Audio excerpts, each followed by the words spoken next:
Alice, a devout student deeply invested in her faith, navigates the hallways of a strict Catholic high school where unwavering religious values are part of every lesson and rule. While Alice tries to stay committed to her beliefs, she starts to feel unexpected urges that spark confusion and guilt. The school imposes strict standards on behavior, attire, and interactions, and students who don't conform often find the pressure too much, leaving within days of enrollment. Miss Vita, the school's no-nonsense disciplinarian, meticulously inspects the students' clothing, and any skirt deemed too short results in immediate punishment.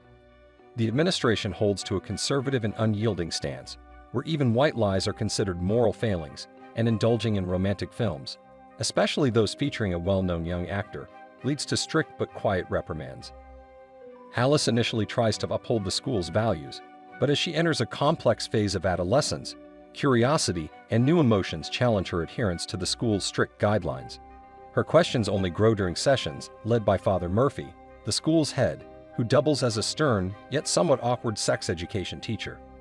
He teaches that intimacy without the intent of procreation, or any relationship outside of marriage, is sinful and should be avoided. When a fellow student curiously asks if self-exploration is also considered a sin, Father Murphy retorts with a vague question, leaving Alice and her peers with little but lingering doubts and confusion. For Alice, trying to make sense of these strict rules against her growing curiosity is becoming increasingly difficult. On one hand, she's urged to suppress any impure thoughts, but on the other, her own feelings and instincts seem to contradict everything she's been taught. Her best friend, Laura, firmly believes in focusing solely on academics and isn't swayed by curiosity, adding to Alice's isolation. One evening, Alice logs onto her computer to a surprising message from a stranger. The man unexpectedly sends her explicit images, leaving her startled and repulsed. She shuts the conversation immediately, though an unfamiliar curiosity tempts her to open it once more. Scrolling through the images, she feels a mix of confusion and fascination. A few minutes later, the stranger sends another message, asking for a provocative photo of her. Unsure of how to respond, Alice decides to send him an innocent photo of her friend. The man becomes more intrigued, responding with increasingly suggestive messages that Alice finds both intriguing and baffling. His language and forwardness are foreign to her, yet she feels pulled in by her own curiosity.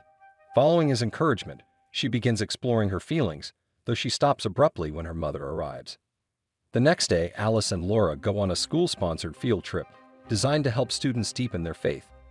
Alice sees this as a chance to reconnect with her religious values, while Laura's motives are less about faith and more about impressing a popular student named Na.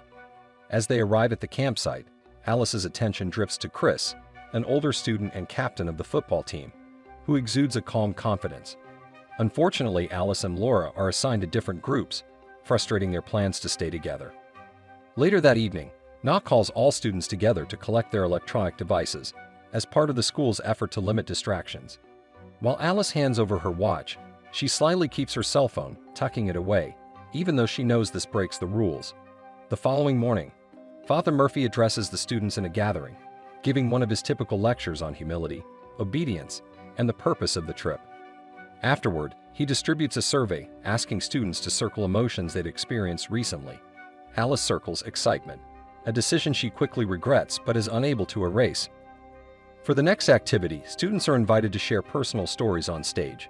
Na sees this as her chance to be the center of attention, sharing a story of being ignored by her family as a child, which draws sympathy from her peers and plenty of warm hugs.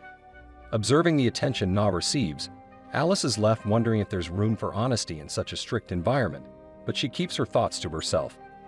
That night, Alice, alone with her phone, decides to experiment by placing it on vibrate mode and slipping it under her sheets, curious to explore the feelings she'd felt during her previous online interaction. The sensation is strange and exhilarating, but she's suddenly filled with guilt when her gaze falls upon the crucifix hanging in her room. She stops immediately, feeling an internal battle between curiosity and guilt. The following day, during a group hike in the woods, a fellow student accidentally trips, prompting Chris to help her up. Inspired, Alice pretends to trip as well, hoping Chris will respond the same way. He does, lifting her off the ground and carrying her to the infirmary. This small moment is enough to brighten Alice's day. Later that evening, however, her luck runs out when Na finds Alice's hidden phone and confiscates it. This breach of rules lands Alice in Father Murphy's office, where he assigns her extra cleaning duties as punishment. While cleaning, Alice notices a computer left on Father Murphy's desk, unattended. Driven by curiosity, she logs onto it briefly but is startled by a noise outside the door. In her rush to hide her actions, she turns off the screen without fully closing it, unaware it's still visible. On the third day, Chris assembles a group session where students are encouraged to discuss times in their lives when they felt hopeless or distanced from their faith. Several students open up, with one sharing about a recent breakup and another talking about missing a family funeral. When it's Alice's turn, she invents a story about losing her dog, an emotional tale that deeply moves one of her classmates. Shortly after this session, Father Murphy appears visibly agitated, announcing that someone accessed inappropriate content on his computer. He demands that the culprit come forward, but when no one confesses, he reminds the students ominously that God sees everything. Later, each student meets with Father Murphy for an individual progress discussion. When it's Alice's turn, he questions why she circled excitement on the survey, to which she responds vaguely that it's no longer how she feels. Later, as Alice continues her cleaning duties, she stumbles upon Na secretly kissing a boy in a secluded part of the woods.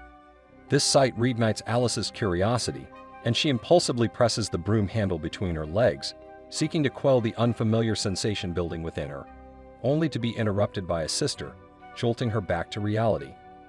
Hoping to share this unexpected discovery, Alice confides in Laura, but Laura dismisses her story and accuses her of being obsessed. Feeling isolated, Alice sneaks into Father Murphy's office and hides a bracelet she found under his keyboard, only to be interrupted again when he unexpectedly returns. She hides in a closet, horrified as she realizes he's watching explicit content on his computer. Disgusted and feeling betrayed, Alice leaves in a daze, later confiding in Chris, who offers her a comforting ear. However, misinterpreting his empathy as interest, she impulsively kisses him, leading him to pull away in confusion. That evening, seeking solace, Alice leaves the camp for a nearby bar. There she meets Gina, the bartender, who shares her own experiences with strict religious schooling. Gina encourages Alice not to let fear dictate her actions, advising her to make mistakes, learn, and remain true to herself. Alice feels an overwhelming sense of relief, realizing she isn't alone in her struggle.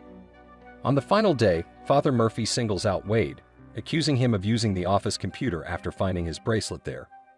In front of the group, Wade is pressured to confess, though Alice, inspired by Gina's words, finally steps forward. She explains that everyone has secrets, but that doesn't make them bad people.